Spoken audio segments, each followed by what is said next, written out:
Le mot Amen scande notre prière, et il vient du mot hébreu, Emouna.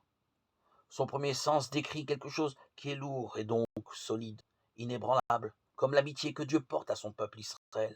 Oui, elle est droite la parole du Seigneur, il est fidèle en tout ce qu'il fait. Psaume 32, verset 4. Tu as accompli projet et merveille, sûr et stable depuis longtemps. Isaïe 25, 1. Dieu promet à son serviteur sa fidélité. Psaume 88, 25.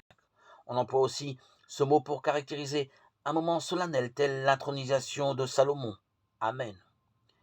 Et qu'ainsi parle le Seigneur, Dieu de mon Seigneur le roi. 1 Roi 1, 36. Cette qualité intrinsèque d'une amitié qui ne seront jamais et qui pardonne sans cesse est caractéristique de Dieu, si bien que le croyant bénira par le Dieu de l'Amen. Isaïe 65, 16. Jésus engage toute son autorité quand il emploie le mot Amen à propos de la loi. Matthieu 5, 18. Et lorsqu'il prend l'innocence d'un enfant comme modèle pour entrer dans le royaume des cieux. Matthieu 18, 3.